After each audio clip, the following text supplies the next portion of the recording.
أعوذ بالله من الشيطان الرجيم. بسم الله الرحمن الرحيم. الحمد لله رب العالمين خالق السماوات والأرضين باعث الأنبياء والمرسلين، ثم الصلاة والسلام على رسوله الكريم وعلى أهل بيته الطيبين الطاهرين المعصومين المظلومين المنتجبين سيما بقية الله في الأرضين،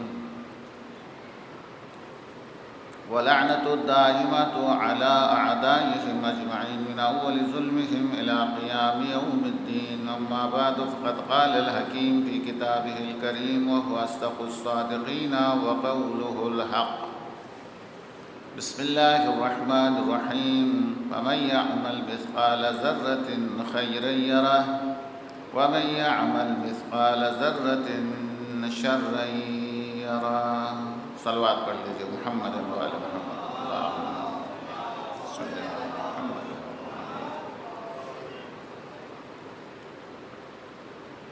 آیت کا ظاہری ترجمہ تو سب کو معلوم ہے کہ اگر کوئی ذرہ برابر نیکی کرے وہ اسے دیکھ لے گا، اور اگر ذرہ برابر برائی کرے تو بھی اس کا نتیجہ انسان دیکھ لے گا. آپ کی خدمت میں سب سے پہلے موضوع بیان کروں. موضوع یہ ہوگا ہمارا کہ ہم جس دنیا کے اندر ہم رہ رہے ہیں اور زندگی گزار رہے ہیں، ہر طرف خطرات ہیں. ہمارے مالی لحاظ سے بھی خطرات ہے، جان کے لحاظ سے بھی خطرات ہے، اور ایمان بھی خطرے میں ہوتا ہے ہمارا. وہ کریم پروردگار ہے جو جب ہم سو جاتے ہیں تو ہمیں بچاتے ہیں حشرات الارض سے، زمین پر چڑھنے والے کیڑے مکوڑے. اگر وہ ہمیں کاٹے اور ہمارے بدن کو نقصان پہنچا دے، ہم آرام سے سو رہے ہوتے ہیں، کریم پروردگار ہمارے جسم کو حشرات الارض سے بچا رہا ہوتا ہے. یہ کریم پروردگار کا احسان ہے. بچھو سے، سانپ سے اور بہت پتنا زمین کے اوپر چلنے والی مخلوقات سے. اس کے علاوہ فضا کے اندر پرواز کرنے والے مچھر سمیت پتہ نہیں کتنے ایسے جاندار ہیں کہ اگر وہ کاٹے تو انسان کو بخار ہو جائے، مر جائیں، لیکن وہ کریم، ہم آرام سے سوتے ہیں، کریم پروردگار ہماری حفاظت فرما رہا ہوتا ہے. پانی کے اندر کتنے جراثیم ہوں گے جو ہمیں نقصان دینے والے ہیں، باعث بیماری کا سبب بننے والے. ہم پانی پیتے ہیں، کریم پروردگار ہمیں ان کے شر سے بچاتا ہے. اور ہم جو سانس لیتے ہیں اس ہوا کے اندر نہ جانے کیا کیا چیزیں موجود ہیں جو ہمارے عمل کی وجہ سے، مختلف چیزیں فضا کو خراب کرنے کی وجہ سے، حتیٰ یہاں تک کہ کثرت موبائل کا استعمال، گسو کے سگنل کی وجہ سے جو ہماری قوت سماعت کے لیے مضر ہے، وہ چیزیں جو ہماری قوت بصارت اور آنکھوں کے لیے مضر ہے، یہ تمام کے تمام چیزیں فضا کے اندر موجود ہے، لیکن کریم پروردگار ہمیں ان تمام سے بچا رہا ہوتا ہے. کوئی عمل کے بغیر ہم کوئی درخواست بھی نہیں کرتے، ہم اللہ سے مانگتے بھی نہیں ہیں، طلب بھی نہیں کرتے ہیں، لیکن اللہ ہماری حفاظت کر رہا ہوتا ہے. تو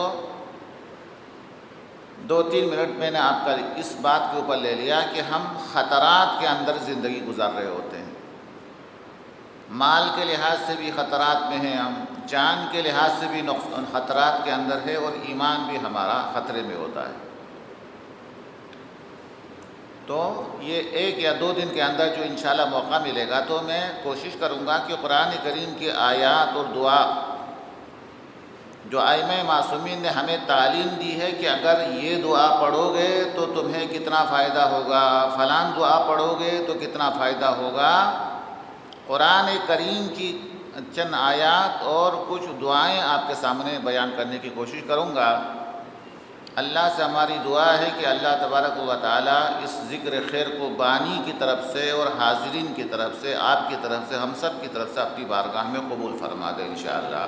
تو ہمارا موضوع کیا ہوا ہے؟ کچھ عملیات، کچھ وظیفہ، کچھ وظائف جس پہ عمل کرنے سے ہم دشمنوں کے شر سے اپنے آپ کو بچا سکتے ہیں، یہ ہمارا موضوع رہے گا۔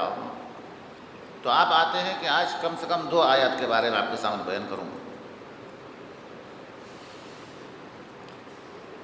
ایک آیت ہے سورہ مبارکہ بقرہ کی آخری آیت،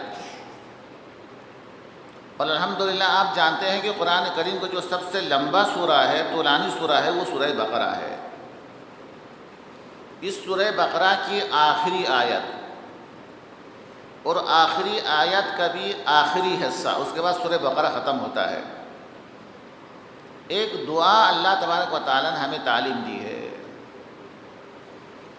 سب سے پہلے دعا کا ترجمہ ہو جائے، اور دعا آپ سنتے رہتے ہیں، ربنا لا تؤاخذنا ان نسینا او اخطأنا، اے ہمارے پروردگار جب ہم سے کوئی غلطی سرزد ہو جائے یا ہم سے بھول ہو جائے تو ہمیں جلدی نہ پکڑنا، عذاب کے اندر گرفت میں نہ لانا، اپنے عذاب کا نشانے پہ نہ لینا، اگرچہ ہم غلطی کریں اور ہم سے بھول بھی ہو جائیں۔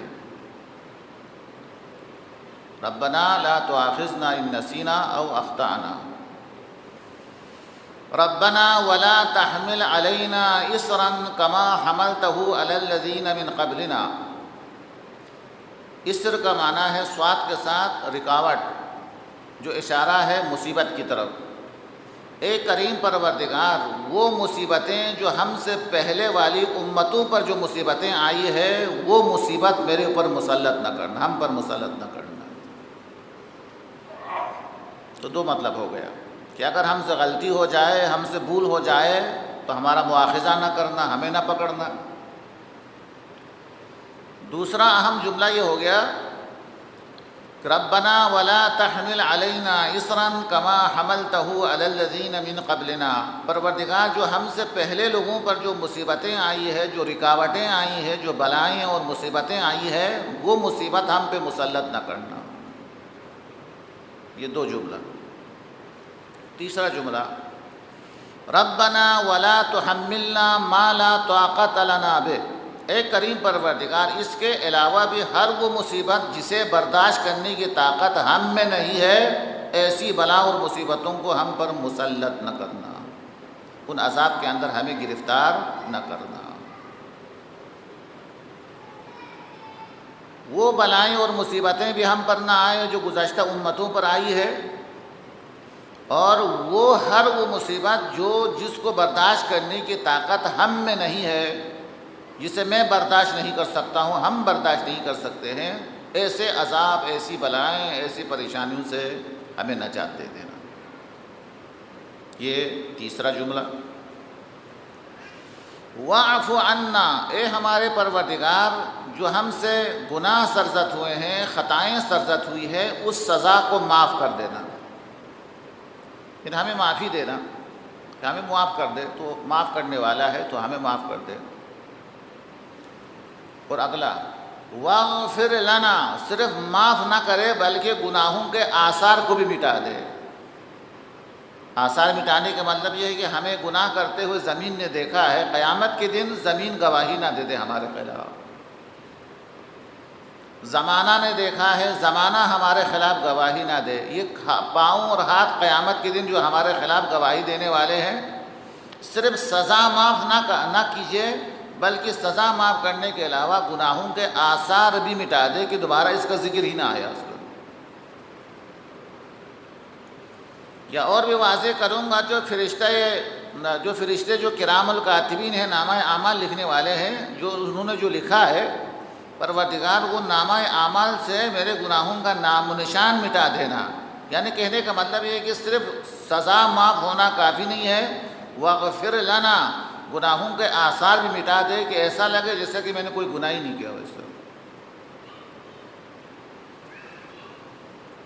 واعف عنا واغفر لنا وارحمنا، اے کریم پروردگار ہم پر ترس فرما دے، ہم پر رحم کر دے، ہم پر ترس فرما دے۔ کیوں؟ اس لیے کہ انت مولانا، اس لیے کہ تو ہمارا سرپرست ہے۔ فانصرنا علی القوم الکافرین، اور کافر قوم کے مقابلے میں ہماری مدد فرما دے۔ یہ ہے دعا۔ اچھا، سورہ مبارکہ بقرہ کی آخری آیت کا آخری حصہ دعا ہے۔ اب اس کے متعلق چند جملے اور باقی، جیسے ربنا ظلمنا انفسنا ربنا انزل علینا مائدۃ من السماء، یہ وہ دعائیں ہیں جو انبیاء نے تعلیم دی ہے، انبیاء نے ان دعا کی تلاوت کی ہے۔ لیکن یہ والی دعا کسی نبی کی دعا نہیں ہے کہ فلاں نبی نے یہ دعا کی ہے، خدا کسی کے نبی کی دعا نقل نہیں فرما رہا ہے، بلکہ اس سے پہلے آپ آیت کو پوری پڑھوں، لا یکلف اللہ نفسا الا وسعها، اللہ کسی انسان کو اس کی طاقت سے زیادہ تکلیف نہیں دیتا۔ لہا ما کسبت وعلیہا ما اکتسبت، اگر اچھا کام کرے نفس کو فائدہ ہوگا، اگر برا کام کرے نفس کو نقصان ہوگا۔ آیت پوری آیت یہ ہے، شروع کا حصہ یہ ہے۔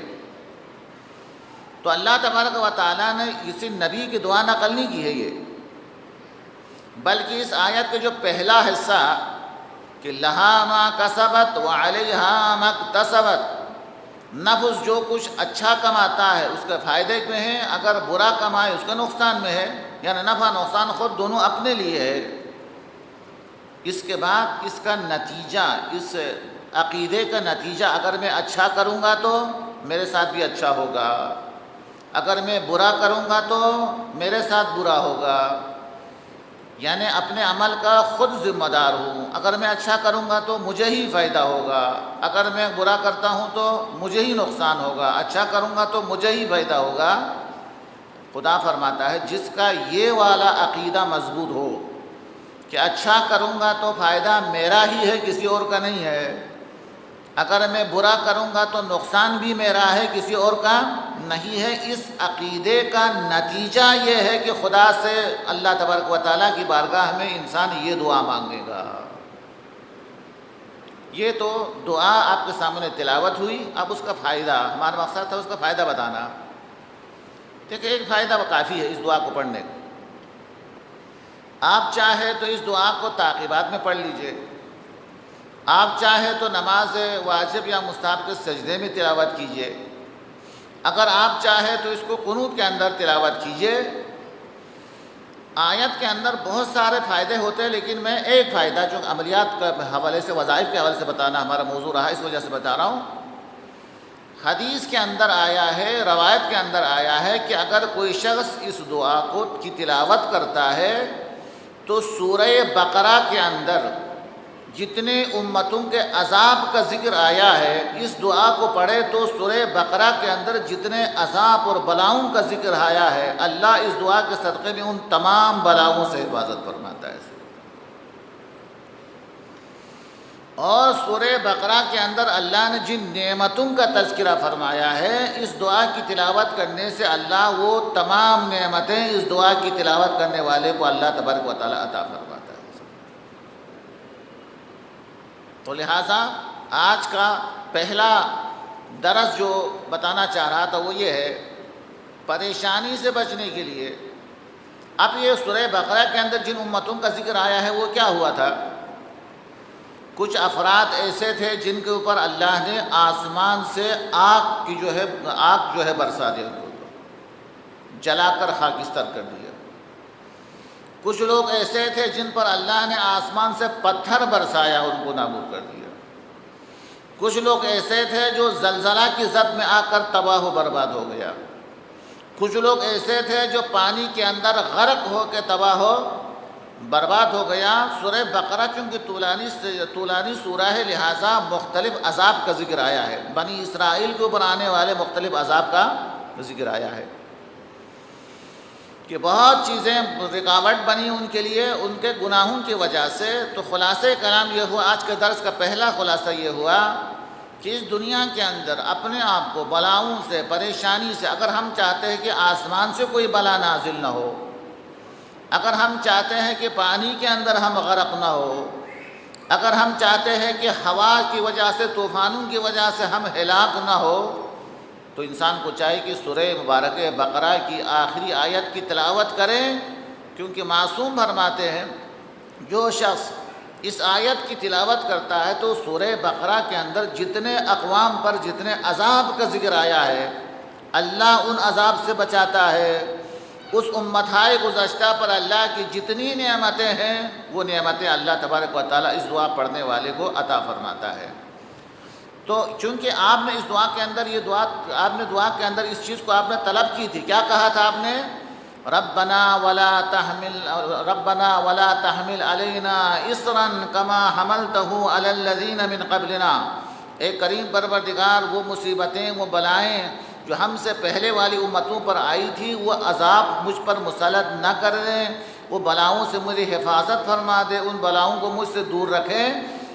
امتہائے گزشتہ کہہ کر تمام امتوں کا اس کے اندر ذکر آیا، چاہے وہ قوم عاد ہو، چاہے وہ قوم ثمود ہو، چاہے وہ قوم فرعون ہو، جن جن پر عذاب آیا ہے آپ نے خدا سے دعا مانگی کہ وہ عذاب مجھ پر نہ آ جائے۔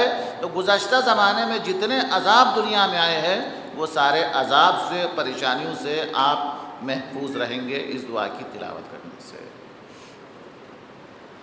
اچھا ایک نقطہ اور بھی ہے، اس کے بعد آپ نے کیا کہا؟ اسی پر اتفاق کرتے تب بھی بڑی دعا تھی کہ پروردگار جو گزشتہ امتوں پر جو بلائیں اور مصیبتیں آئی ہے اس سے مجھے بچا لے، یہ بھی بڑی دعا تھی۔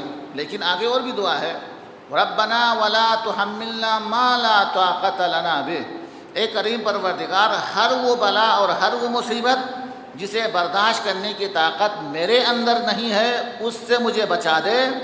اس دعا کے ذریعے انسان ان بلاؤں سے بھی انسان بچ سکتا ہے جو جدید بیماریاں ہیں، جو جدید عذاب ہے، جو زمانے قدیم کے اندر وہ عذاب نہیں آیا تھا، وہ مصیبتیں جو زمانے گزشتہ امتوں پر بھی نازل نہیں ہوا تھا، ان عذاب سے بھی انسان کو نجات ملے گی، انسان کو حفاظت ملے گی۔ یعنی کیا مطلب؟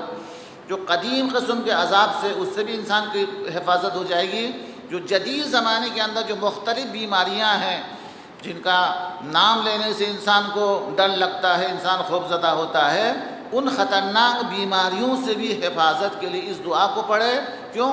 ربنا ولا تحملنا ما لا طاقت لنا بہ، پروردگار فلان بیماریاں جسے برداشت کرنے کی طاقت مجھ میں نہیں ہے ان بیماریوں سے مجھے بچا دے، فلان قسم کی ذلت جس سے میں برداشت نہیں کر سکتا ہوں اس سے مجھے بچا دے، فلان قسم کی غربت جن چیزوں سے میں برداشت نہیں کر سکتا ہوں اس سے مجھے بچا دے۔ زمانے قدیم کے عذاب اور زمانے جدید کے ہر قسم کی مصیبتوں و بلاؤں سے بچنے کی دعا ہم نے طلب کی ہے، اور اس کے بعد خدا سے معافی کی درخواست، اس کے بعد مغفرت کی دعا آپ نے کی ہے، اور آپ نے کہا ہے سب سے پہلے ربنا کہا ہے، اس کے بعد انت مولانا، اس لیے کہ تو ہمارا سرپرست ہے اور سرپرست اپنے ماتحت کا خیال رکھتا ہے۔ اے پروردگار تو انت مولانا، تو ہمارا مولا ہے، تو ہمارا سرپرست ہے۔ جب کسی گھر کے اوپر خدا نہ کرے کوئی مصیبت آتی ہے تو گھر کو بچانے والا کون ہوتا ہے؟ گھر کا سربراہ ہوتا ہے۔ لمبا ہو گیا غالباً۔ تو پہلا عمل آج کیا ہوا؟ سورہ بقرہ کی آخری آیت، مصیبتوں سے بچنے کے لیے، پریشانیوں سے بچنے کے لیے یہ نسخہ آج کے اس مجلس کے صدقے سے ہم کو پتہ چلا کہ بلاؤں سے بچنے کے لیے اس دعا کی تلاوت کریں گے۔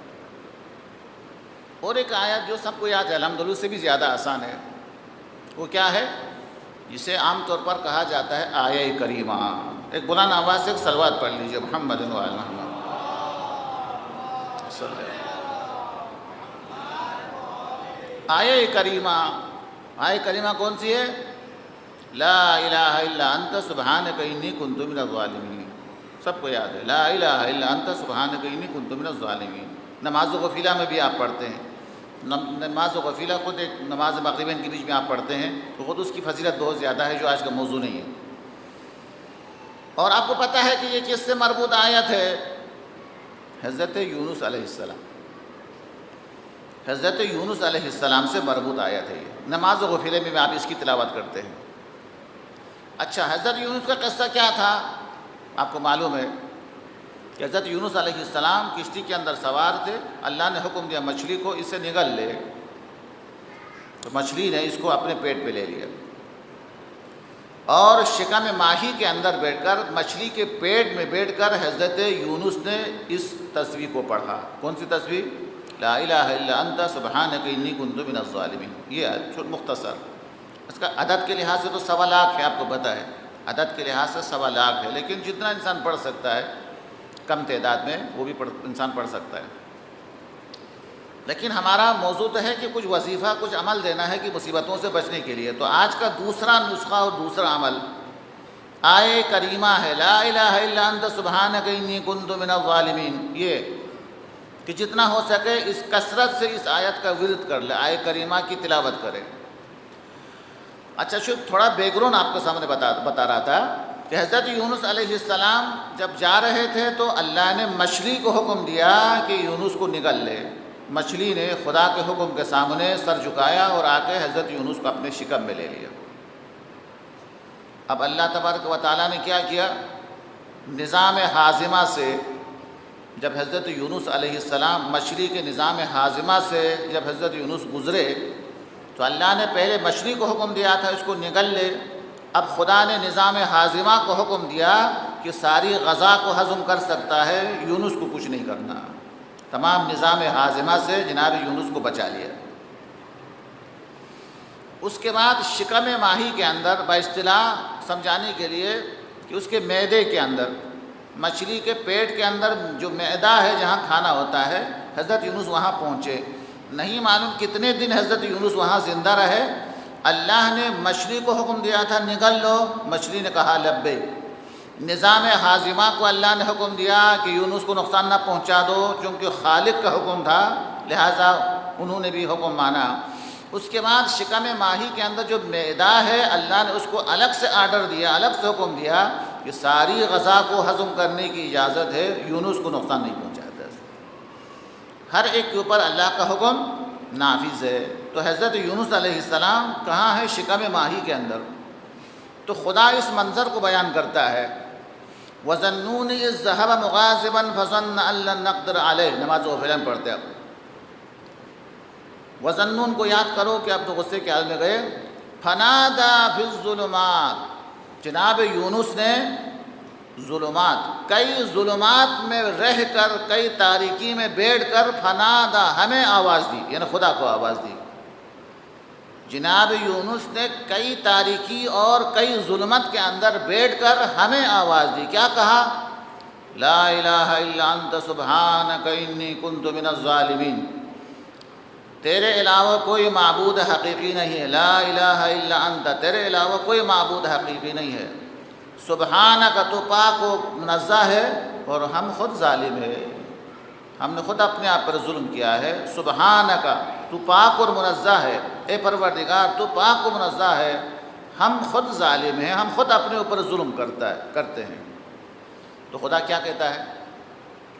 فنادا فی الظلمات ان لا الہ الا انت سبحانک انی کنت من الظالمین۔ جب یہ کہہ کر شکم ماہی کے اندر، شکم ماہی نے مچھلی کے پیٹ میں رہ کر جب یہ آواز دی تو خدا کیا کہتا ہے؟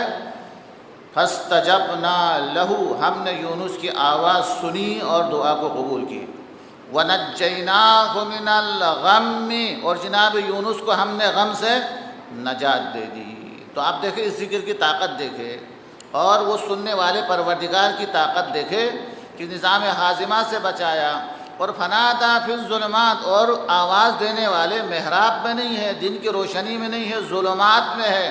پہلے رات کی تاریکی ہے، پھر سمندر کی تاریکی ہے، پھر شکم ماہی اس کے پیٹ کی تاریکی ہے، پھر معدے کے اندر ہے۔ ان تاریکی میں بیٹھ کر خدا کہتا ہے انہوں نے ہمیں آواز دی تو فاستجبنا لہ، ایسی تاریکی میں بھی ہمیں آواز دے تو ہم ان کا سنتے ہیں۔ ونجیناہ من الغم، اور ہم نے یونس کو غم سے نجات دی۔ اور پھر خدا وعدہ کرتا ہے وَكَذَلِكَ نُنْجِي الْمُؤْمِنِينَ، اسی طریقے سے ہم ہر اہل ایمان کو اسی طریقے سے نجات دیتے ہیں۔ یعنی یہ نہیں سمجھنا کہ حضرت یونس کی خصوصیت ہے صرف ان کو نجات دی ہے ہمیں نجات نہیں ملے گی۔ خدا کہتا ہے کہ ہم بھی تمہیں اسی طریقے سے نجات دیں گے جیسے حضرت یونس کو ہم نے نجات دی ہے۔ تو ذکر تو بہت آسان ہو گیا۔ دوسرا ذکر آج کے مجلس کے اندر لا الہ الا انت سبحانک انی کنت من الظالمین۔ اس ذکر کو پڑھنے سے حضرت یونس کس سے بچ گئے؟ شکم ماہی کے نظام ہاضمے کے نقصان سے بچ گئے، اور معدے کے اندر جو ہے وہ جو نظام ہاضمہ جو ہے اس کو ہضم کرنے کی جو ہے اس سے وہ بچ گئے، اور سمندر کی تمام مصیبتوں سے بچ گئے، اور اس کے بعد جب باہر آ گئے تو اس ذکر کی وجہ سے خشکی کی مصیبتوں سے بھی وہ بچ گئے، محفوظ ہو گئے۔ تو کتنا آسان ہے، کریم پروردگار نے ہمارے لیے کتنا آسان رکھ دیا ہے کہ آج کا ہمارا دوسرا جو ذکر ہوا جو آپ کے سامنے، مصیبت پریشانی، کوئی بھی مصیبت ہو، کوئی بھی پریشانی ہو، چاہے اس کا تعلق سمندر سے ہو، چاہے اس کا تعلق زمین سے خشکی سے ہو، چاہے اس کا تعلق جانور سے ہو، کہ اگر شکم ماہی اس سے زیادہ مجبور کون ہو سکتا ہے جو حضرت یونس تھے، جو سمندر کے نیچے ہے، مچھلی کے پیڑ کے اندر ہے، اس کے معدے کے اندر موجود ہے۔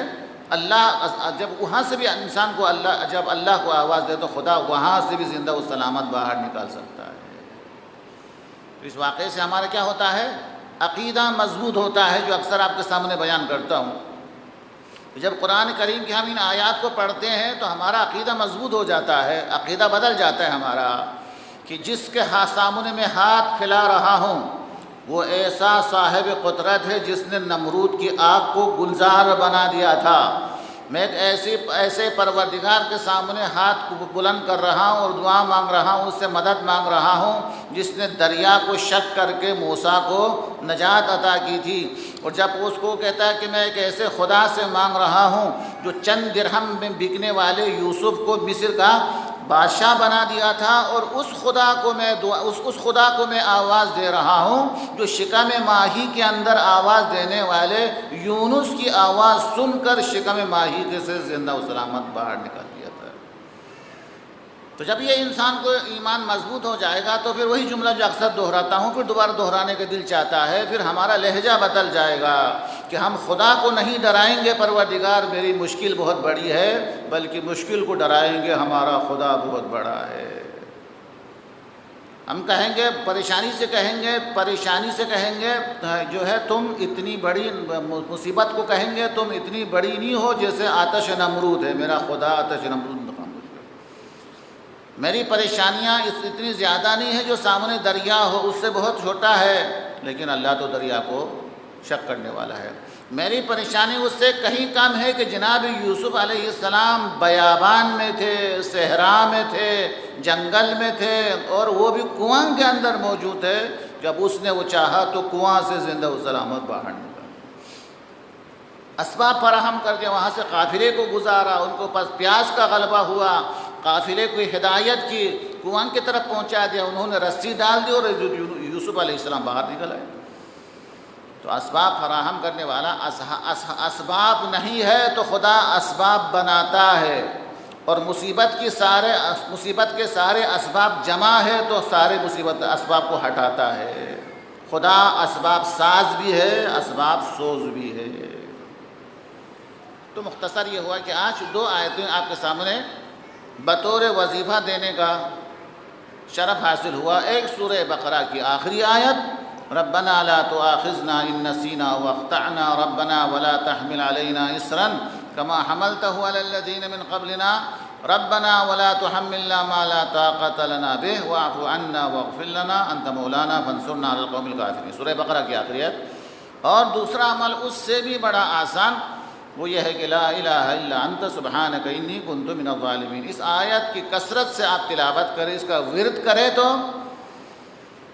تمام پریشانیوں سے انسان کو نجات ملتی ہے، چونکہ خدا کا وعدہ ہے، خدا وعدے کی خلاف ورزی نہیں کرتا ہے۔ کیا کہا ہے؟ فاستجبنا لہ، ہم نے جناب یونس کی آواز سنی، ونجیناہ من الغم، ہم نے یونس کو مصیبت سے بچا لیا۔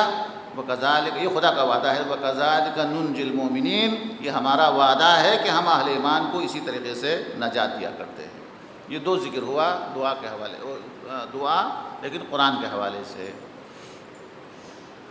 اب میں آتا ہوں دعا کے حوالے سے، ایک دعا بھی آپ کے سامنے بیان کروں تاکہ مصیبت کے وقت، پریشانی کے وقت آپ کو کسی کے پاس جانے کی ضرورت نہ پڑے، یہ نسخہ آپ کے پاس پہلے سے موجود ہو اور اس نسخے کو اٹھا کے آپ دیکھ سکے۔ پھر پریشان ہو کے انسان خود اپنی مرضی سے، اپنے اختیار سے پہلے سے جمع کرے تو یہ زیادہ بہتر ہے۔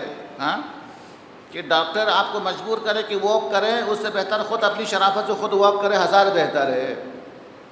چیزوں کو ڈاکٹر منع کرنے سے پہلے خود اپنے آپ کو روک دے، یہ سب سے زیادہ آسان ہے، لذت بھی اس کے اندر موجود ہے۔ چلے، اس لیے نسخہ پہلے سے موجود ہو ہمارے پاس۔ تو 2 آیتیں اور ایک دعا کے حوالے سے بیان کرنے کی کوشش کروں گا۔ اگر آپ بیدار ہیں تو بلند آواز سے ایک صلوات پڑھ لیجیے محمد و آل محمد۔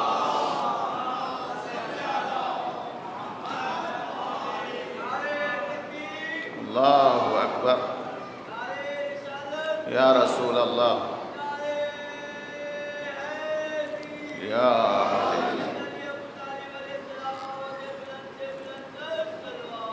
اللہم صلی علی محمد و آل محمد وعجل فرجہ۔ اب لبیک یا حسین، اب ایک دعا آپ کی خدمت میں عرض کروں۔ بہت ساری دعائیں ہیں، حوالہ بھی اسے دے دوں تاکہ آپ انشاءاللہ مفاتیح کھولیں گے۔ دعاؤں کا سلسلہ شروع ہوتا ہے، دعائے توسل ہے، دعائے توسل کے بعد دعائے توسل دیگر ہے،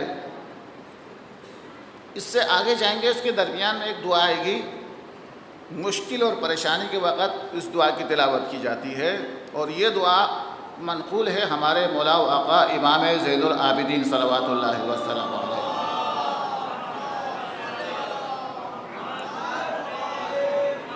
جو اپنے ایک صحابی مقاتل کو آپ نے عطا کیا، اس وجہ سے اس دعا کا نام ہے مقاتل سلیمانی۔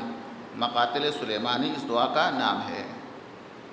اس دعا کا حکم ہے، امام نے فرمایا کہ پریشانی کے بعد اس دعا کی تلاوت کرے۔ اب میں اپنی عادت کے مطابق دعا کو پڑھنے سے پہلے دعا کا ترجمہ بتا دوں تاکہ آپ کی رغبت زیادہ ہو، پڑھنے میں شوق زیادہ ہو، پتہ تو چلے میں کیا مانگ رہا ہوں۔ اس لیے کہ دعا پڑھنے کی چیز نہیں ہے، دعا مانگنے کی چیز ہے۔ مانگنے کے لیے سمجھ میں آنا ضروری ہے کہ میں کیا مانگ رہا ہوں، سمجھ میں آنا ضروری ہے۔ اب وہ دعا جس کو آپ کی خدمت میں پیش کرنا چاہتا ہوں، دعا کا آغاز ہوتا ہے الہی کیف ادعوک وانا انا، اے پروردگار میں کس منہ سے دعا مانگوں، میں تو میں ہوں، یعنی گناہ گار ہوں۔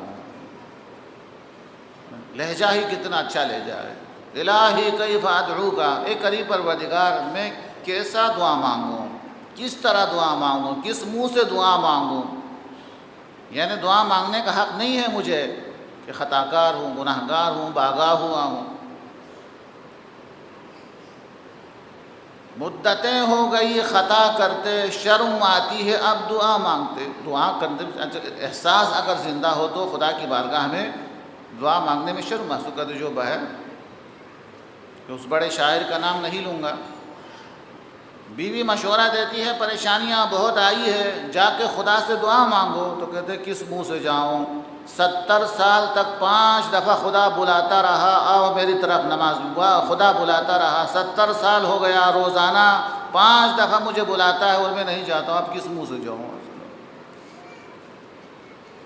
الہی کیف ادعوک وانا انا، خدایا کس منہ سے دعا مانگوں، یعنی شرم آتی ہے دعا مانگنے سے کہ میں کس طرح دعا کروں، میں تو میں ہوں، یعنی میں گناہ گار ہوں، خطا کار ہوں، باغا ہوا ہوں۔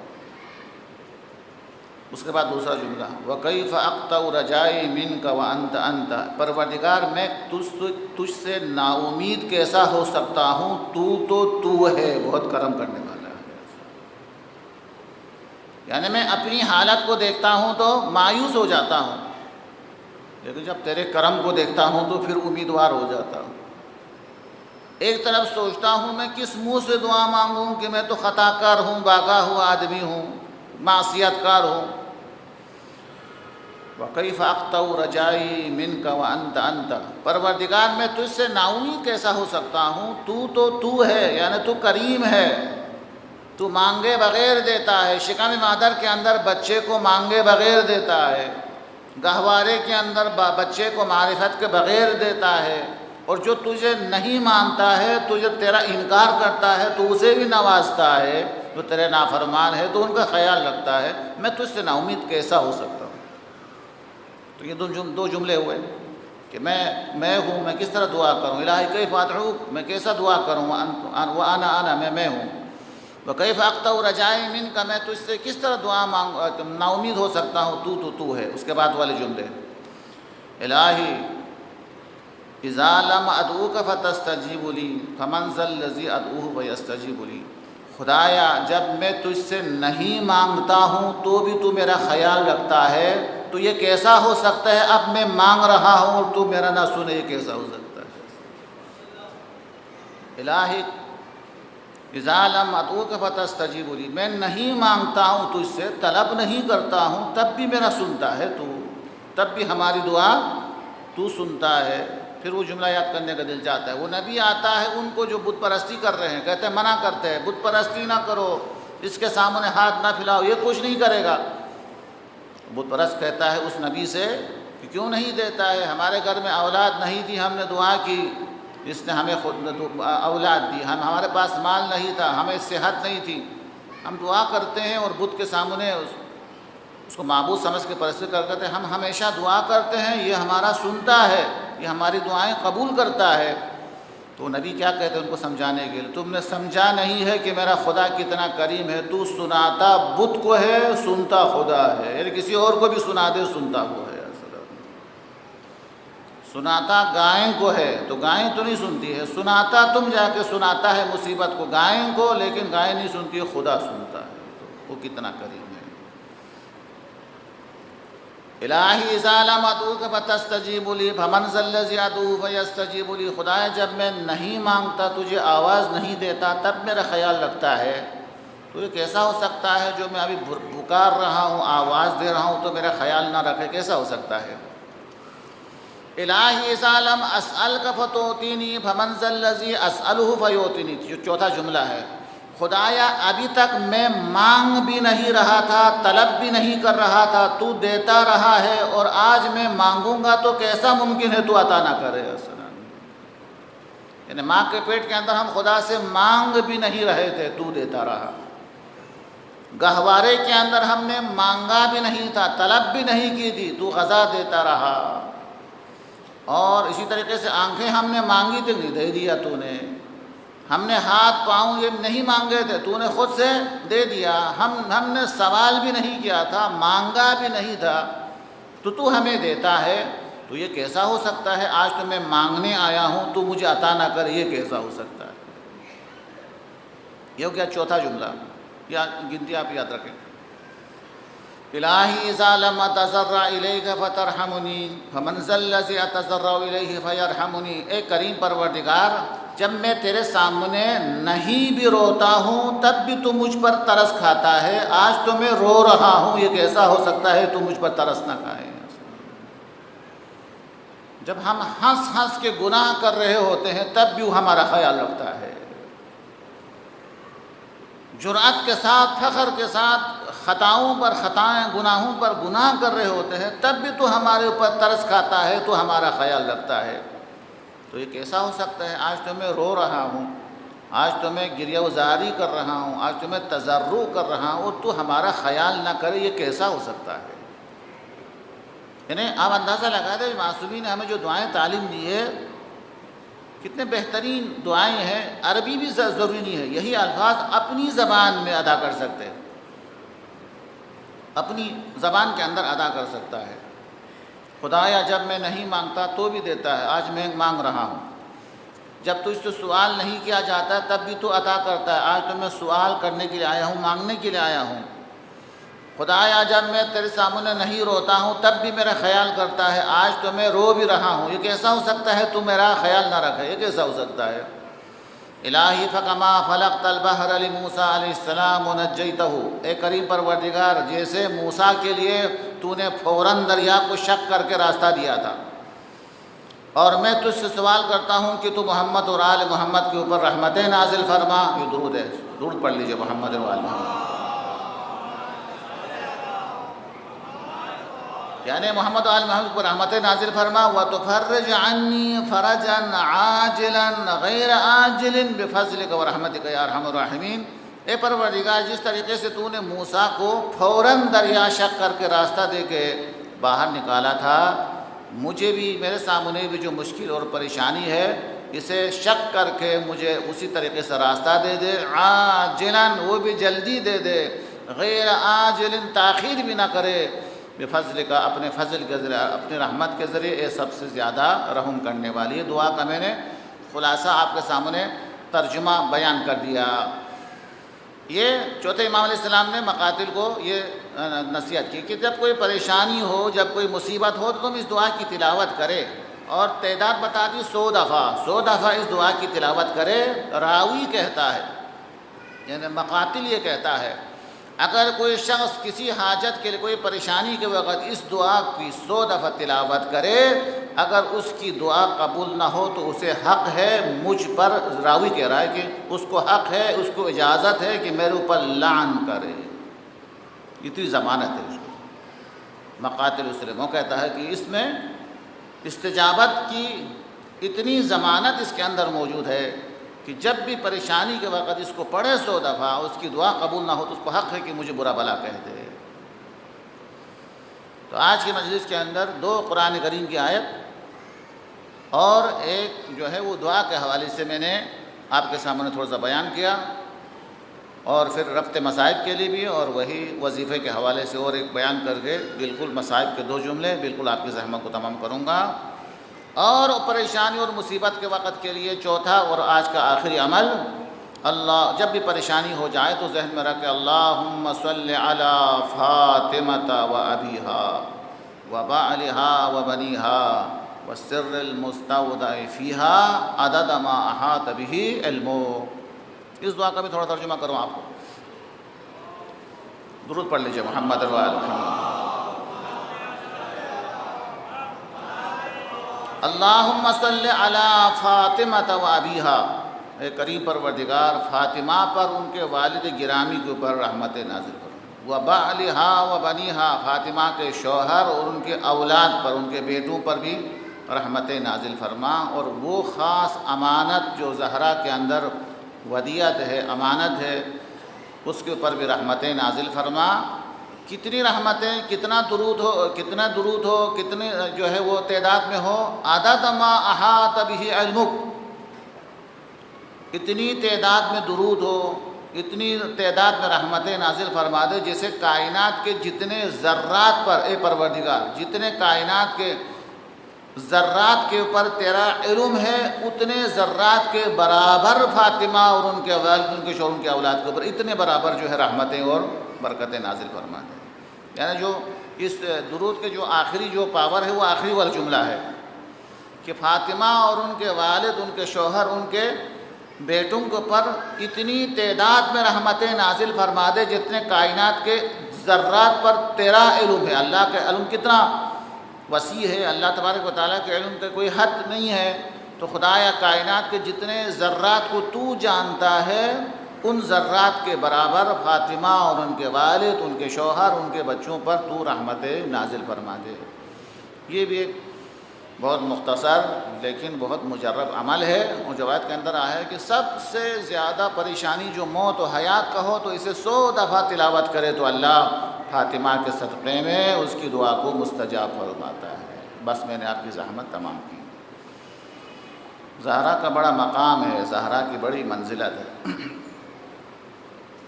اس زمانے کے اندر بھی جب اللہ کے رسول کسی بات کو منع کرتے تھے، اللہ کے رسول نہیں مانتے تھے، تو اصحاب رسول اللہ کی بارگاہ کے اندر سفارش کے لیے زہرا کے پاس آتے تھے، کہ زہرا سے التجا کرتے تھے کہ آپ اپنے بابا سے یہ کہہ دیں۔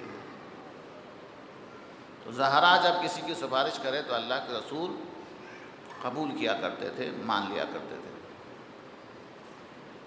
شہاب نامہ کے اندر ایک واقعہ ہے، وہ اکثر آپ سنتے بھی ہیں۔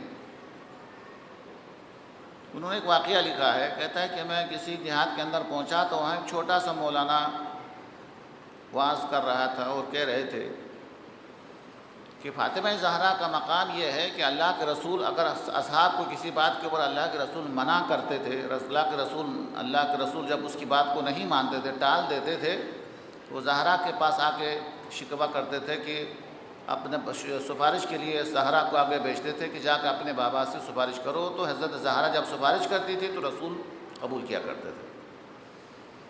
یہ شخص کہتا ہے کہ میں نے یہ واقعہ سنا اور میرے سامنے بھی پریشانی، ہر انسان کا پریشانی تو ہوتی ہے، تو میرے سامنے بھی کوئی پریشانی تھی، میں نے اسی وقت ہاتھوں کو بلند کر کے کہا پروردگار یہ واقعہ سچ ہے یا غلط ہے یہ تو نہیں پتہ، لیکن میں جانتا ہوں جن ہستیوں کا یہ مولانا نام لے رہے ہیں یہ ہستیاں بہت عظیم ہیں، اتنا پتہ ہے، زہرا کا بڑا مقام ہے، رسول کا اس سے بھی زیادہ مقام ہے، یہ پتہ ہے۔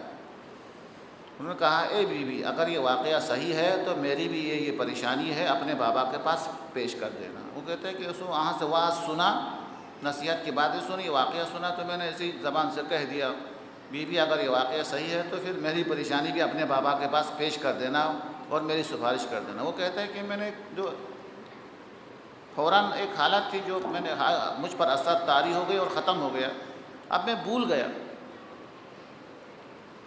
اور مجھے یاد بھی نہیں رہا کہ میں نے ایسی کوئی دعا کی تھی۔ کہتا ہے کہ ایک عرصے کے بعد انہوں نے اوپر لیٹر دیا ہوا ہے شاپ نامے کے اندر کہ انگریز وہاں پہ کوئی مسلمان ہو گئے تھے، کسی خاتون نے لیٹر لکھا ان کو اور لیٹر لکھ کے کہا زہرا میرے خواب میں تشریف آئی تھی، اس نے کہا ہے کہ میں نے تمہارا مسئلہ بابا کے سامنے پیش کر دیا ہے۔ یہ کہتا ہے کہ یہ تو دعا مانگ کے میں خود ہی بھول گیا تھا، کسی کو پتہ ہی نہیں ہے۔ اس خاتون کو کیسا پتہ چلا کہ میری پریشانی کیا ہے اور میں نے زہرا کو بابا کے سامنے سفارش کے طور پر پیش کیا ہے کہ زہرا علیہ السلام نے اس خاتون کے خواب کے اندر آ کے کہا اس کو بتا دو کہ تمہارا مسئلہ میں نے بابا کے سامنے پیش کیا ہے، تمہارا مسئلہ حل ہونے والا ہے۔ تو بی بی جو ہے وہ آج بھی جب ہم دعا کرتے ہیں اور ان کو وسیلہ بناتے ہیں تو سب کے سب باب الحوائج ہے، لیکن زہرا کا مقام الگ ہے، زہرا کا مرتبہ الگ ہے۔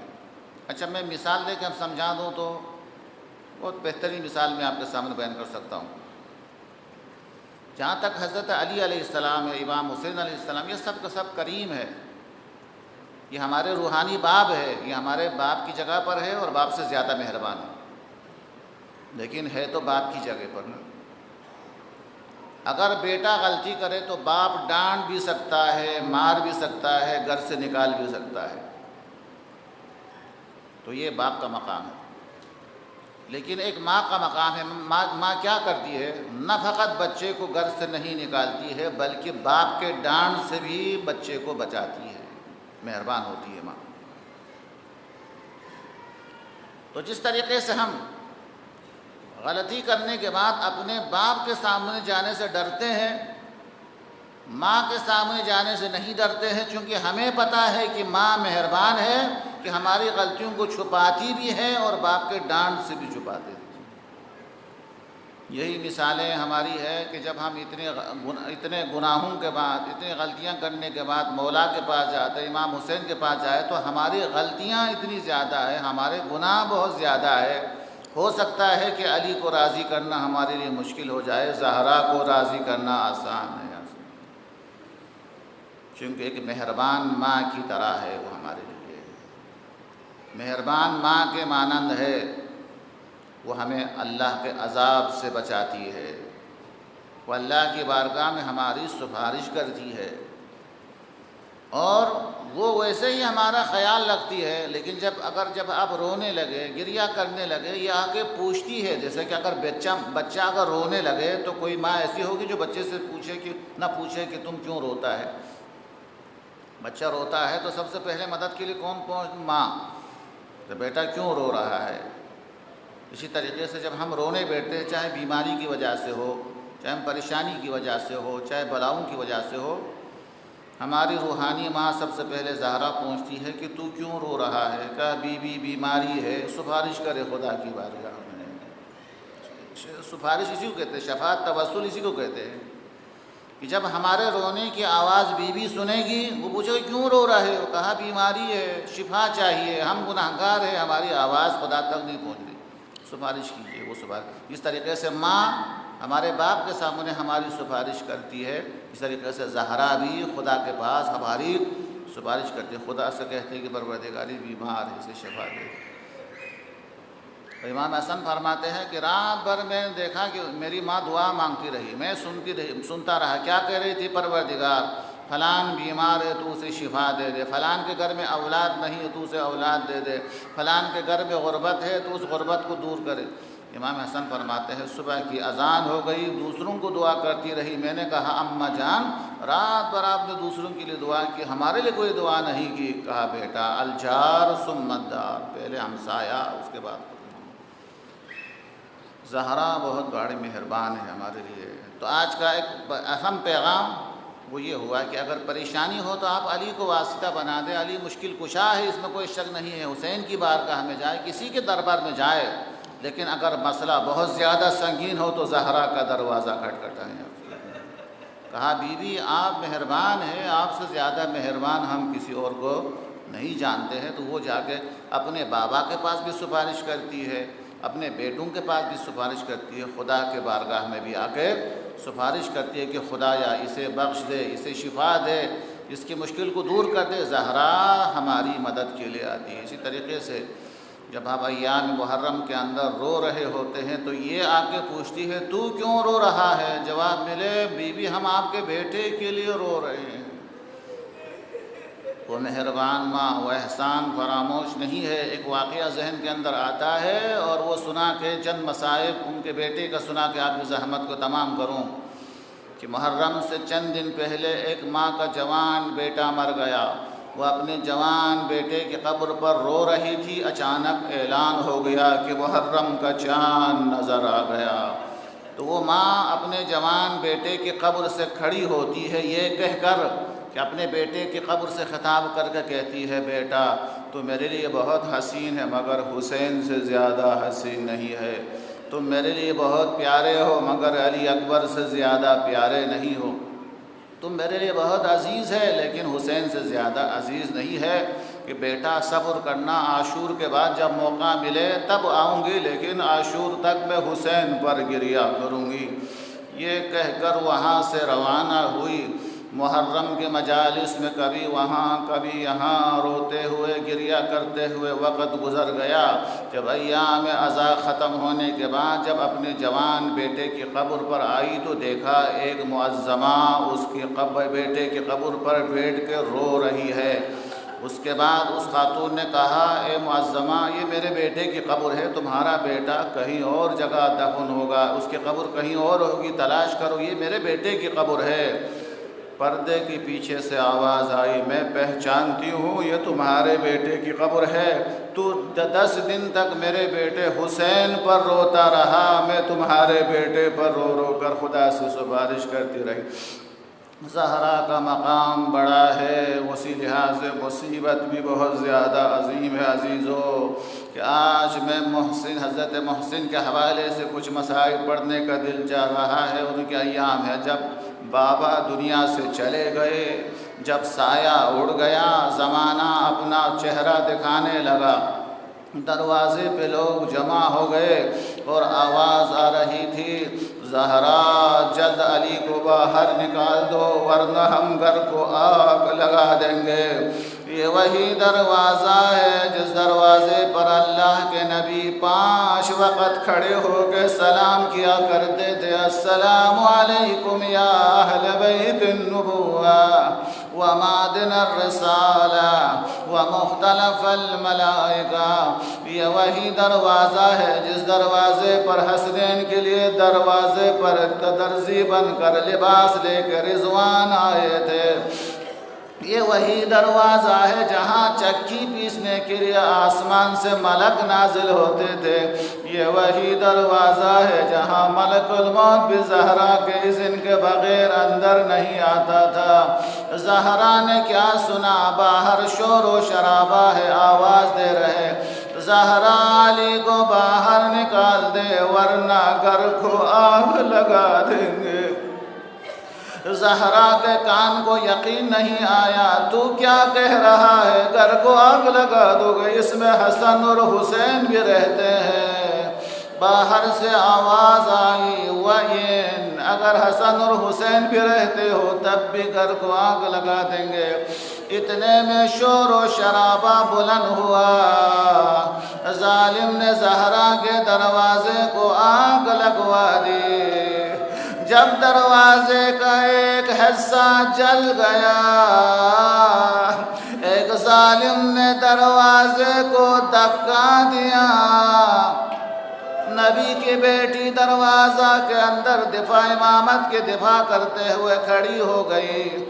دروازہ کا ایک حصہ کھل گیا، ظالم خود بیان کرتا ہے، دروازے کا ایک حصہ کھل گیا۔ جب زہرا کا ہاتھ نظر آنے لگا، ظالم نے زہرا کے ہاتھ پر تازیانہ مارنا، زہرا کے نازک بدن پر تازیانے برسانے لگے، زہرا کے ہاتھوں پر تازیانے لگے۔ درد کی وجہ سے جب زہرا نے اپنے ہاتھ کو کھینچا، زہرا در و دیوار کے درمیان میں پس گئی، جلتا ہوا دروازہ زہرا پر گرا۔ صحن خانہ میں ایک طرف دروازہ گرا، دوسری طرف زہرا گری۔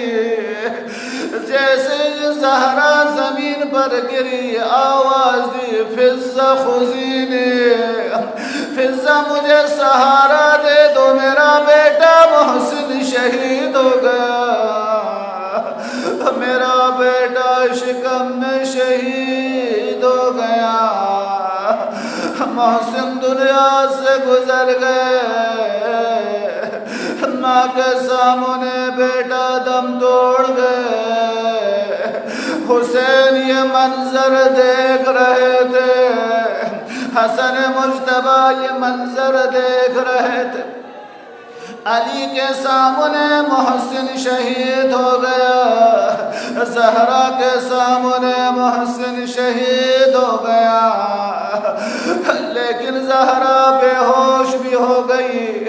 کچھ دیر کے بعد ہوش میں آنے کے بعد زہرا اپنا درد بلا کے کہتی ہے، فضہ این ابا الحسن، علی کہاں ہے، ابو الحسن کہاں ہے؟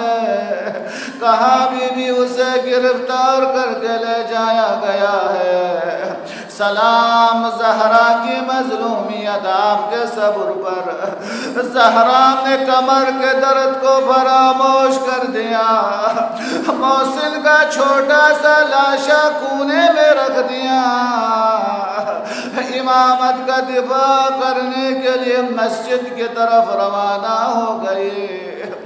علی کے سر پر تلوار دہ کر برداشت نہ کر سکی، کہا شقی خلی ابا الحسن، ابا الحسن کو چھوڑ دو ورنہ میں بد دعا کروں گی۔ دل کہتا ہے زہرا شوہر کے سر پر تلوار برداشت نہ کر سکی، ذرا عاشورہ کو زینب کی حال پوچھے، زینب کے دل پہ کیا گزر گئی ہوگی کہ چند قدم کے فاصلے پر حسین ذبح ہو رہا تھا۔